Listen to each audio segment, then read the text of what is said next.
All right, we are on time today.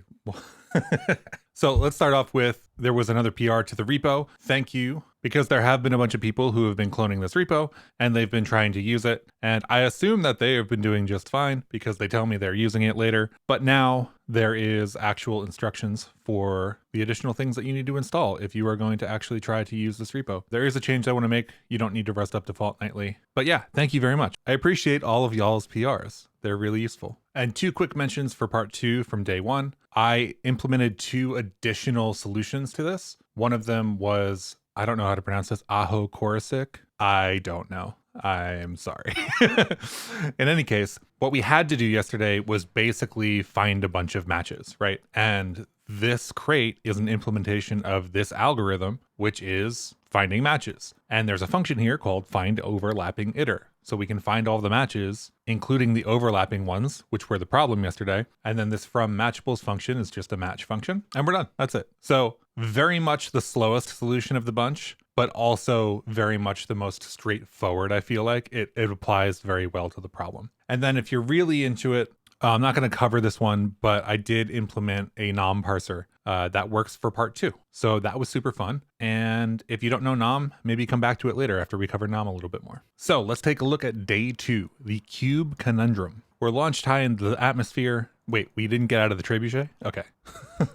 The elves have launched us. Snow Island apologizes for lack of snow, yada yada. Play several games and record the information from each game.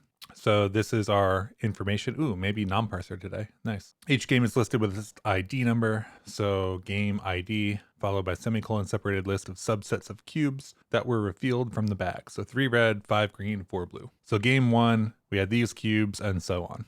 In game 1, 3 sets of cubes are revealed from the bag and then put back again. The first set is 3 blue and 4 red. Okay, so there's a comma here and a semicolon. Second is 1 red and 2 green. And then 6 blue also in that second batch. And then the third is only 2 green. So variable amounts of groups of cubes. This will be great for nom. The elf wants us to know the elf would like to know which games would have been possible if the bag contained only 12 red cubes, 13 green cubes, and 14 blue cubes. In the example above, games 1, 2, and 5 would have been possible. However, 3 would have been impossible. 4 would have also been impossible. And these are impossible because the amount of cubes we're showing don't match the amount we have in the bag in total. So if we add up the IDs that would have been possible, we get 8. Determine which games would have been possible if the bag had been loaded with 12 red, 13 green, and 14 blue. Okay, so I think we're going to start by setting up a test. Then we're going to write a parser. The parser is going to take in all of this information, and then we'll write a is possible function with the loaded information, I guess. Cool. So let's start with that. So we'll just create day 2 and move this back to my preferred configuration of code editor on the right. So we've got part 1. This is our input. And then what's the answer? 8. 8 is the answer we're looking for. So this is the full test. We'll just work day 2, part 1, canceling due to test failure. That's perfect. That's exactly what we want. So we pass in toString with the number 8. Everything passes. The Flamegraph fails because I haven't run it yet and it needs sudo, but that's totally fine. I'll just do that real quick and then run just work again. Okay, so we need a nom parser to turn this into a game with a set of rounds. So let's do some game and rounds. And rounds will be a vec, and inside of that we'll have a vec, and this will be a vec of cubes. So I guess we really have 2 options here. What is it? Blue, red, green. Is that the total sum of numbers or sum of cube colors? Red, green, blue. Yes. We have 2 ways of representing this. We could either represent it like this, or cube could be a struct. If cube is a struct, then we would have a color, and I'll make this a string slice. If you're writing your own nom parser, this would probably be a capital S string. And then we've got some amount. I'm going to make it a usize cube because we're doing a reference here. We must annotate the lifetime, in which case we must annotate the lifetimes everywhere that we are storing that. And what this means, so you can avoid this, first of all, by doing string here instead. This is an owned type. You don't have to deal with lifetimes at all if you use a capital S string. But I'm going to use this. I'm going to use references because I know we're going to write a nom parser and this will be fine. So the idea here is that at some point we're going to store a string slice here. That string slice is going to be directly from our input. Our input, of course, runs, or lives for the entire function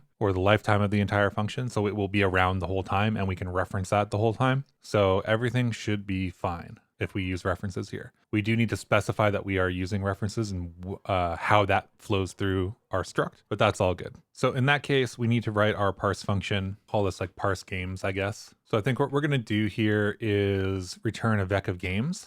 We do need to bring in nom iResult. We will have to bring in a couple of different nom things. Nom is a parser combinator library that I quite like a bit. There's a couple others, including one that was actually forked off of nom called Winnow, but today we're gonna be using nom. Nom will take our input. So like down here, we're basically going to do let games equals parse games on the input, and parse games will return a result. So this iResult is basically a type alias for something that is just a regular result. So this will either succeed or fail. This type right here is the input type. So the whatever we're using as input, in this case, it's a string slice, which is probably what you'll use. And this is the output type. We can also include an error type here, which I'm not going to do right now. So this then would be a result that we can expect and unwrap, and games will be the rest of the input here on the left side of the tuple and our games on the right. So if we're going to do this, we're going to do input games equals separated list one, and then it's the separator. So I guess line ending is what we want here. And then we will parse a game. We're going to pass the input in here and handle the error with the question mark. And that means that here, well, if we import all the things that we need to import here, separated list one, line ending, always from character complete because we're not writing a streaming parser, the game. And I'm just putting to do macros here so that the type inference sort of like checks out. If I don't have this here, then you can see that we get the red squigglies here. But if I have to do here, Rust basically goes, oh, this is something that you're going to do later. And it doesn't make me fulfill this return type. So we'll have a list of games. I think that should work. This is a little bit of duplication, but it's fine. We need to make sure that this variable is around for us to pass into. And then we have games here and we can debug games. But if we debug games, what we need to do is derive debug here, not just on our parent struct of game there, but also on cube, which is used inside of game. So anything that you derive sort of on the top level here usually gets passed down and you have to derive on all of your fields and values. So far, so good. Game then is going to be one of these lines like this. We'll do our sort of long form here. There's shorter ways I can write this, but I'm going to write it like this so that you get used to seeing that the input kind of keeps coming back and that we keep getting values out of this. So we don't care about the tag here, but we're going to do tag game space. And then do we have anything more than a single digit for a number is my big question. So I'm going to go look at the input here, and we do have game 10 here. So I'm going to parse this with probably digit 1. We go all the way up to 100, so we have to handle 3 digits for that ID. So we can land that like that, and then tag needs to come in from nom complete tag. If I can remember how to spell preceded, I can do it right here. So if we preceded game digit 1, we bring game in, or we bring digit 1 in. And then I misspelled preceded. Is it like that? It is like that. So this will now be the ID. So what we've done here is said, okay, it's going to have a prefix of game space, and then we're going to parse a digit. And then our ID comes out here. So the digit result comes out here. And then the rest of the input that we haven't parsed yet is still left there. So then we need the rounds as well. And this is going to be preceded tag colon space. And then this is going to be a separated list by tag comma space. No, not comma space. This is going to be semicolon space because it's each round. And then we'll call this cubes to be that parser. And we'll pass input and we'll handle the error. And then we'll save and it will format it for us. We still need cubes up here. So we've got the cubes function there. And we are adding a to-do so that we can write it later. And now we've got a preceded colon space, separated list 1, separated by semicolon space, which means that it is... Did I call these rounds? I did call these rounds. So a round will be a vec of cubes. I just renamed that. I'm going to keep putting a to-do down here so that our type signatures are fine. Input rounds equals preceded colon space, separated list, semicolon space, round. Round then is everything from a number to the semicolon. And this is going to be another separated list. It's going to be separated by comma space. We're going to get cube from it, which is a function we haven't written yet. So a cube then is this here for space. And I don't really need to break these out into separate functions as much as I'm doing. I could just write it in line right here. I'm choosing to not do that because I find it more maintainable to write them out as separate functions. So really what we need here is a separated pair, digit 1, and then technically this is just going to be tag with a space. I don't think this will ever get modified, but we could put white space in there if we wanted to. Let's do this. Let's do, call this TY. We could use type here. I'll show you that in a second. Separated pair we'll bring in. Alpha 1 we'll bring in. I didn't pass in the input, so we'll do that. So input num type. So what we're returning here is going to be the OK variant of the result with the rest of the input, a cube, which I'm going to fill struct fields with Rust Analyzer, which will write this out for me. This is going to be color. So let's name this color instead. I'll name this amount. And I believe that amount is going to come back as a string slice there, and it is. So for digit 1, I think we'll replace this with U32, which I'm going to qualify because U32 is a type. Or actually, we're never going to have anything bigger than a U32. I did say this was a U size, and we're not going to have anything bigger than a U size. I'm going to change this to U32. So we got cube. Cube is parsing for space red. So number space alpha 1. So at least one character here. We put the color in for the cube and the amount for the cube. We return that. For cube, we've got a separated list here. We've got cube 1, comma space, cube 2. So cube, comma cube. So this should be good as well. And then we've got our game. Again, I'm going to fill struct fields with Rust Analyzer. It's going to say rounds. Rounds is already a vec of cubes. So overall, that should be okay. We're not using the ID anywhere. Our game needs to have an ID, which we'll use as a string slice, and it will live just as long as the other thing. So we're going to use the same lifetime. Fill struct fields again, we'll just fill that in for us. So all of that should be good. We are still forcibly passing this. So I'll start passing back an empty string so that the test fails. And then we can scroll up a little bit and see if we got our game parser right. We could write a test for this. I didn't feel like it was that important because I felt like I could get it in one go. Sometimes I'm wrong about that, but I don't think I was this time. So game ID 1 rounds, 3 blue, 4 red, 1 red, 2 green, 6 blue, 2 green. Okay, I think we're good. I'm just gonna check that one and then call it good. I don't need to check them all because I feel like these are similar enough that I didn't mess it up. So we've got our games here, and something that we do need, well, we do need our input. So while we're up here, let's just drop this into input 1. And then what do we actually need to do with this? The up would like to know which games would have been possible. 12 red, 13 green, and 14 blue. 12 red, 13 green, and 14 blue. That looks like the right thing. So here we have a bit of a question. How are we going to set this up? I think that I'm going to just create a hash map right here. Okay, and I'm creating this BTreeMap. I'm using a BTreeMap instead of a hash map. And the reason for that is that BTreeMaps come with a deterministic iteration order. I don't always need it, but unless I need a hash map, I do like to use a BTreeMap. It's a personal preference. You can use whatever you want. So now we have our BTreeMap with keys of the colors and the number of cubes that we have available. One question I actually have for the input is, does it ever show like 5 blue and then 3 blue next to that in the same round? I hope it doesn't, because I didn't code that to work like that.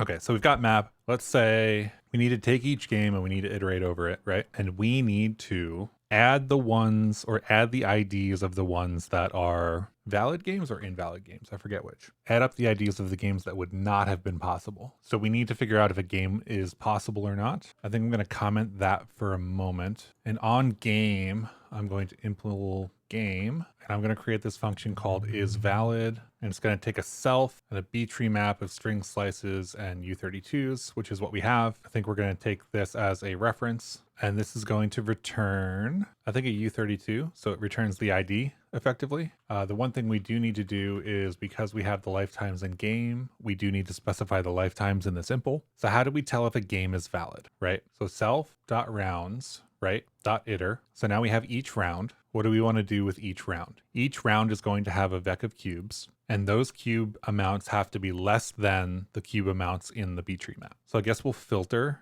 map probably. We'll take a round here. This is a vec of cubes, and this is going to be a sum, and we're going to sum it into a U32 later. So filter map, right? Let me stick to do here, and let me stick to do here and save, so we get formatting, and we can iter on the round for all of the options, because all of them have to pass. and this will be shown cube, right? That's a cube. And shown cube dot amount has to be less than or equal to map dot get shown cube dot color. This always has to exist. So we'll expect a valid cube. So if the shown cube amount is less than this amount, which is the number we're already getting back. The reason we can't do this comparison is because there's that reference there. I guess I should mention that. I should talk about this a little bit more than just skipping it. So basically what we're doing here is we're doing round.iter, which is references to the values in round. We're saying that all of these things have to pass this test that we're going to implement via a closure. Shown cube.amount is less than or equal to the value that we get from that BTreeMap, which is going to be a U32. But when we do this get, if I pull this out here for you, or maybe I can show it via type inlays. So when we do the get, we're getting a reference to that U32. So we expect, which gives us a problem because shown cube.amount is a U32, and then the value we're getting out of the map is a reference to a U32, and we can't compare those two. So we either need to reference the amount, which as you can see works, or we can dereference the referenced value on the other side. So altogether that returns us a bool. You can see this little temporary t here is of type bool, which is great because if it is true, we're going to use then sum shown cube.id, or not shown cube.id, game.id. Is that the right thing to do here? Filter map round gives us a boolean. Do we filter these rounds? No, we all these rounds. All of the rounds have to be valid. All the cubes have to be valid inside of the rounds. We don't sum this because that would be weird. Why would we sum a boolean? So we're getting a boolean out of this. So for each round, everything has to pass the next test. For each round, everything has to pass the test. For each cube, it also has to pass the test. So every cube that we show in a round has to be less than or equal to the amount that we get from the map. And that has to be true for all cubes in a round, which makes the round valid if that's true. If the round is valid, all of the rounds have to be valid. If all of the rounds are valid, I think we can then, because this will give us a function, let's do then sum. We'll do then sum self.id parse, because we haven't parsed it yet, U32, or did I, or is it, no, it's a string slice. Okay, we'll parse that into a U32. Expect game ID should be a parsable U32. We get this giant flash of red because I've turned this into an option, but that's not what I need to do. Actually, it is what we need to do. And then is valid should be sum U32. So we should change this output here. Obviously, I typed that wrong. Option U32 because sum is the variant type, or the variant, not the type. The type is option. So is valid, probably a bad name for this. We'll call this valid for cube set. Then, because we implemented this on game, we now have games.iter, right? And now this is where we're going to filter map. And this filter map is going to be a game. And this is going to be, because this is a game, right? It's an actual game. It's not an actual game because this is games.one.iter. So games there is a tuple, the resulting input and the vec of games. So that makes that a game. Game dot valid for cube set map, which needs to be a reference. That's filter mapping for us because we get the option. So nones disappear and sums are great. I think we did our logic reverse up top. So I'll need to change that. But while we're down here, we filter map. That takes all the nones out. Then we sum.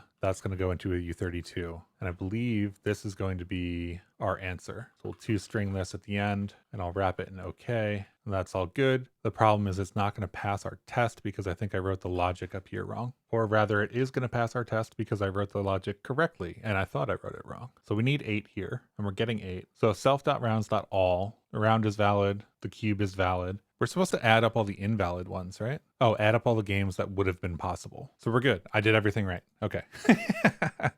Sometimes I get it messed up in my own head, even though my fingers are typing the right thing. So did we think this is going to work? Should we send it? I basically wrote a bunch of code without really running it. We already have the input. Why did I even get the input? We're going to cargo run -p day 2 in part 1, 2632. I feel a little loose here. I feel like that's not going to be the right answer for some reason because, you know, I didn't really stop to check anything I was doing, but we got a gold star. So hell yeah. I'll do a deep dive on part 1 later. Let's continue with part 2. So if you're waiting for the kind of like deep dive of all of this code, that will come later in the video. So the elf says they've stopped producing snow because they aren't getting any water. He isn't sure why the water stopped. As you continue your walk, the elf poses a second question. In each game you played, what is the fewest number of cubes of each color that could have been in the bag to make the game possible? Again, consider the example games from earlier. So we need to keep around basically the max of each of the round values. So the power of a set of cubes is equal to the numbers of red, green, and blue cubes multiplied together. Okay, the power of the minimum set of cubes in game 1 is 48. 2 to 5, okay. Add up the powers, produces the sum. Okay, so we need to generate the power for each of the minimum cube sets for each of the games. And then our answer is this. So let's grab all of this and dump it all into part 2. And we'll grab the value here. We'll stick it here for that test. We'll just work day 2, part 2, get everything failing so that we can continue. We don't need valid for cube set anymore. Do we need something else? What do we need? So like theoretically, we could leave this here. We'll call this minimum cube set. And this will take self. And what do we return? I think we return the U32 because we always have to have a number. And minimum cube set then is going to iterate over each of the rounds. And for each round, we need to keep a maximum value. So we kind of need a new hash map for ourselves that starts at 0. So let's start with that. Let's grab this and we'll stick that in here. And these will all start at 0. And then we iterate over the rounds. And for each of the rounds, I guess this is a fold, right? Kind of the most pure fold there is, right? There's a BTreeMap here that we are taking. That is our accumulator. We get each item as it goes through for each round. So I guess this is a round then, right? Should be 1 vec of cubes, true. So we need to iterate over the rounds or iterate over the cubes in a round. Let's do a good old fashioned for loop then. So for cube in round.iter, we want to make our accumulator mutable. And we're going to use something called the entry API. So for accumulator.entry cube.color, we're going to return the accumulator at the end to get rid of that red squiggle here. But if you haven't seen the entry API, it's a very cool API. It starts off with the entry function. And this allows us to do a number of things. If we look at the entry struct, there's a number of functions here. So this struct is what's returned by .entry. .entry, if we look at it, takes the key that we're looking for. If it exists, we can modify it or we can insert it. So we're going to do end modify value. We're going to do v.max cube.amount. And if we look at end modify will take a value and mutate it by dereferencing. So this is going to be a dereference v equals the max, and these are somehow different values. So that's a mutable reference to an I32, and this is probably a reference as well. What is this? Expected a reference, a mutable exclusive reference to a U32. Oh, that's easy for us. Basically, all that was saying was because v here is an exclusive reference to a U32 so that we can mutate it through this variable. Like we want to get at the underlying value and change that. We don't want to just reset what the variable is. We have to dereference it, but it's a mutable reference or an exclusive reference. So we have to do that before we do max. And if we don't have these parentheses here, it thinks we're doing v.max on that mutable or exclusive reference, which is not what we want. We want to dereference this value and then do the max on the value so that we can compare it to the cube amount. And this will just take the max of either of these and set it to v, which is what we want. We want the max value. That's great for all of them. And we do or insert cube amount because either we need to modify it and we need to choose the maximum, or it's 0 and we need to insert the cube amount. In this case, we've started off with all of these. I guess we technically don't need to do that if we do or insert. However, you'll see if we remove the values, the type inference also goes away. So we can type this map and then it will infer it through this whole piece of code here. Rust's type inference is absolutely fantastic. Okay, so we've got some empty map, right? We iterate over each of the rounds. We fold into that map. This accumulator is our map for each round, for each cube in each round. We check to see if the cube color is already in the map. If it is, we modify it to keep the maximum value for that cube,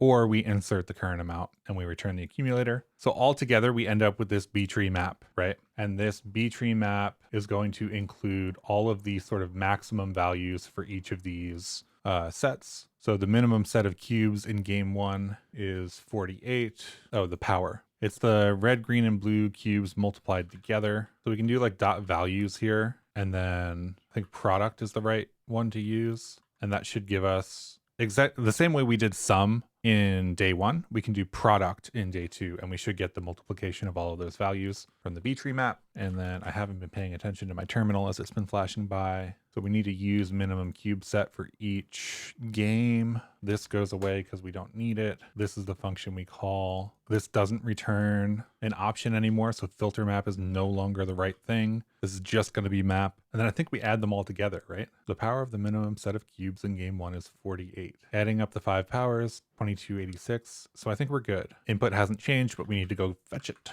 Drop it in here. Benchmark should run now. Yep, we get all the way through to Flamegraph. So minimum cube set. We've got our BTreeMap, which is just the initial value of this accumulator here. For every round in the game, for every cube in the round, keep the maximum value, get all the maximum values at the end, multiply them together. Not too bad. Then we do this and we get our gold star. Sweet. So that was it. And now we've got a little bit more of this image showing up. So we've got our solutions. Let's check out our benchmarks. We'll bench day 2. And it was done before I don't know, I didn't even explain what was going on. I can actually, if I keep talking and I hit this button, it's done.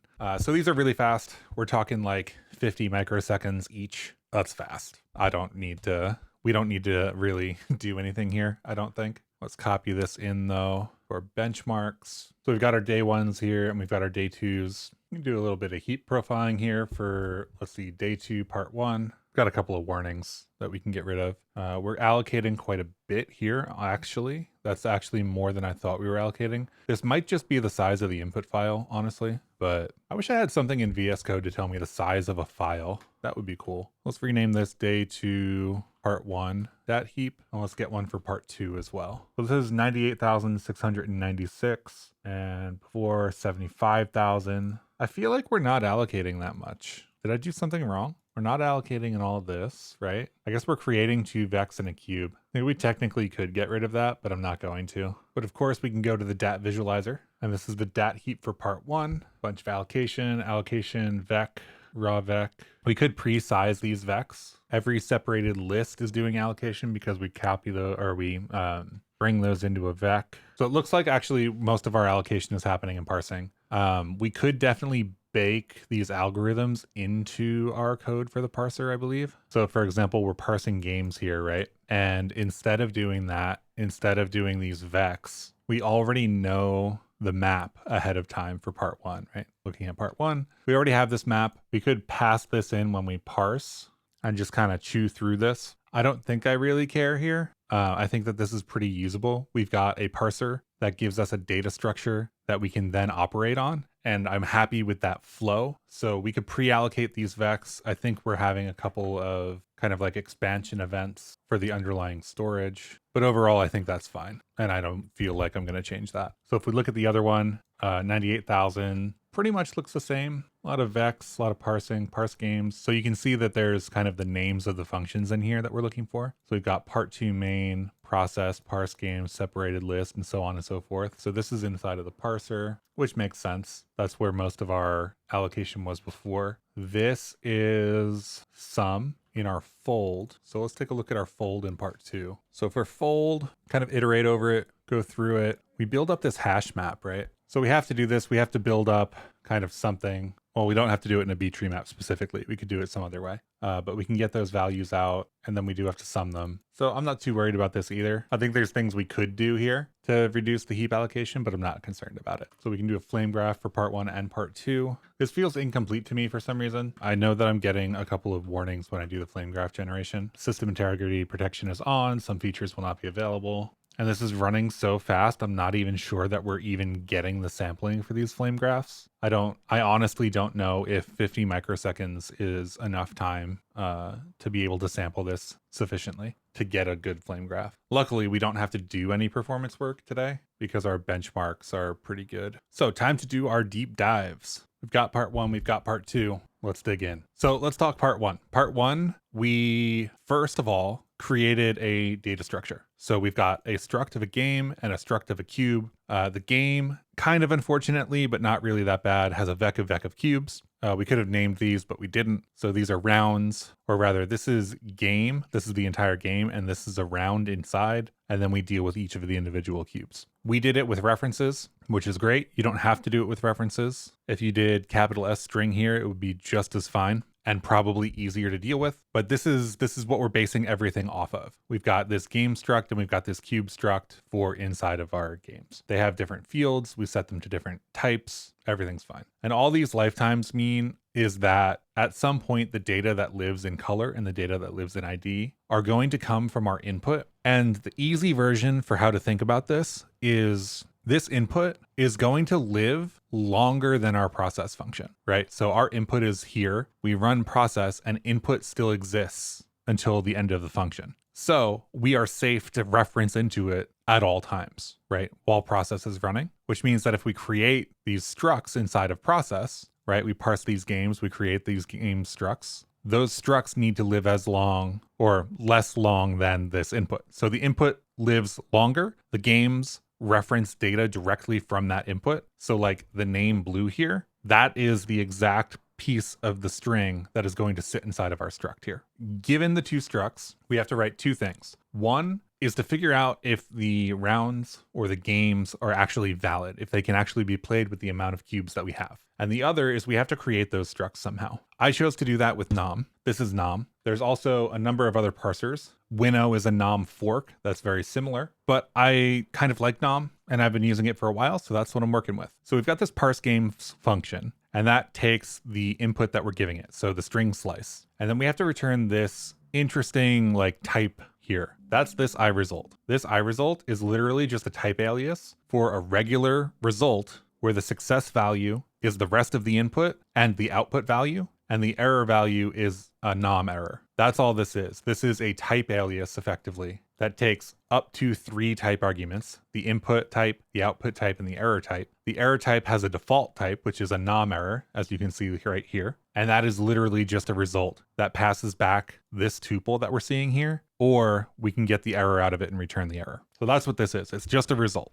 Nom works by combining a bunch of functions that are parsers into larger parsers. So that makes it really easy to do things like, okay, if this is going to be a cube, right? The number 4 space red, we've got a function that can handle that. We've got separated pair, which is a parser. We've got the U32 parser. We've got a tag parser, which will match an exact match. And then we've got alpha 1. So all of these live in here, and I'm using the ones from nom character complete alpha 1. Or nom character complete, which is a bunch of different functions and whatnot. So alpha 1, all of them have descriptions, recognizes one or more lowercase or uppercase ASCII characters from A to Z. So that's what we're doing here. We're saying we're going to parse a separated pair. Here's the first slot, here's the middle slot, and here's the second slot. And that returns us this tuple when we run it on that input. We use the question marks to return the errors if an error occurs, which means the parser would fail. And then this input is the rest of the input, and we just keep shadowing that variable. So this input up here is different than this input, etc. And then when the parser succeeds, we return the rest of the input, whatever's left to parse, as well as the struct or enum or whatever we've constructed. So in this case, we take the amount and the color that we've parsed out, we construct a cube struct, and we return that. So now we can use that parser, and this is where the parser combinator thing comes in. We can use that parser in our other parser. So we've got to parse a round, right? And a round looks like 2 cubes separated by comma space. So it's a separated list, it's separated by comma space, and we have to parse a cube. And this just works. And we keep building this up, and we keep building this up, and we keep building this up, and we end up with a vec of games at the end. So we return the rest of the input, which should be empty at this point, and the games, and that gives us games here. So we get the rest of the input here and the vec of games. Now we have the list of cubes, or the map of cubes here, right? The description basically says this is our bag. How many games can actually be played with this bag? So if you try to show more red cubes than there are, like you try to show 14 red cubes at a given time, that means that this is no longer valid. So we're going to take those games, we're going to iterate over them, we're going to filter out the ones that we don't want around, and we're going to sum the rest of the IDs, and that's that. Valid for cube set is a function on game. We can associate functions with types. This is not always a good idea. So unless your function actually takes game as an argument, which is what this ampersand self is, then it probably doesn't make sense to put it here. If it's a floating function, if it doesn't have anything really to do with game, then don't put it inside of an impl block. In any case, this valid for cube set function is now associated with game. It takes that game, whatever game we call it on,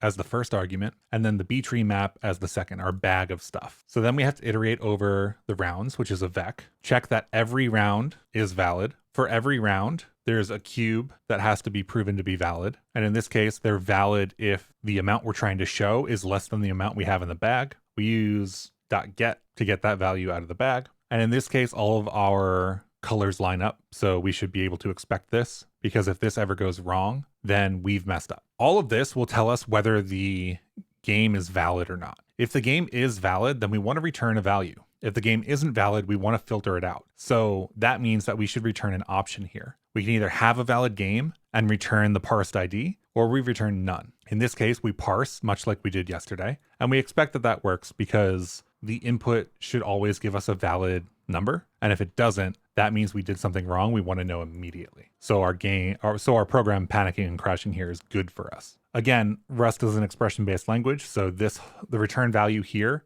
is what we're returning from then some. So it'll be an option around this U32 that we parsed. So for all of the valid games, they'll come back here with some value, and the filter map will just drop all the invalid games, sum those up, and we're done. So for number 2, or part 2, we have to do a very similar thing, right? The non-parser doesn't change, the structs we're using don't change, but we no longer have a bag. We just have to call a different function here. So we parse our games as we did before, we iterate over them, and we define a new minimum cube set and then sum that instead. That minimum cube set function does exactly the same thing we just did. We iterate over rounds. For each of those rounds, we have to iterate over the cubes. In this case, we use the entry API. That's this entry API on BTreeMap. Entry will allow us to access something by key. So we access it by the cube color, red, green, blue. If it's there, we can modify it. This is giving us an exclusive reference or a mutable reference, however you want to think about that right now, which allows us to push basically through this variable into that value and change the actual value that the variable is holding, instead of just changing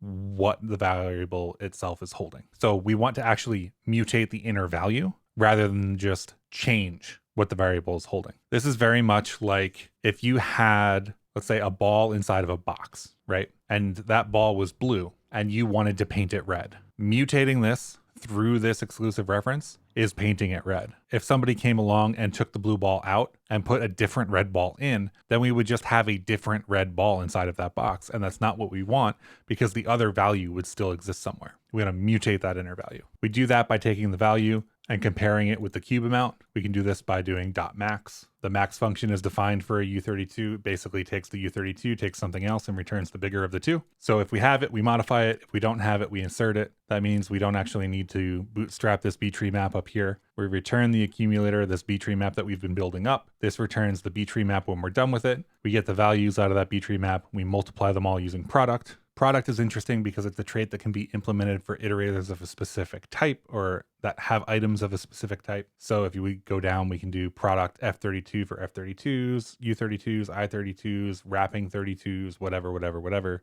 And you could do this for really any type you wanted to. But what this means is we basically are multiplying everything. This gives us back the number we need, and we sum them all up like we did before. That's it. And of course, we've got our leaderboard. It's about an hour and a half after at this point, and we've got about 34 people on the leaderboard that have done both days, which is awesome. We've got my accidental submission here. Whoops. And again, the top end is looking for an internship, Defalo, and Siegfried. So that's it for today. I'll push this all up. If you have any questions, leave them in the comments. Let me know how you did it, and we'll see you tomorrow for day 3. Have a great rest of your day.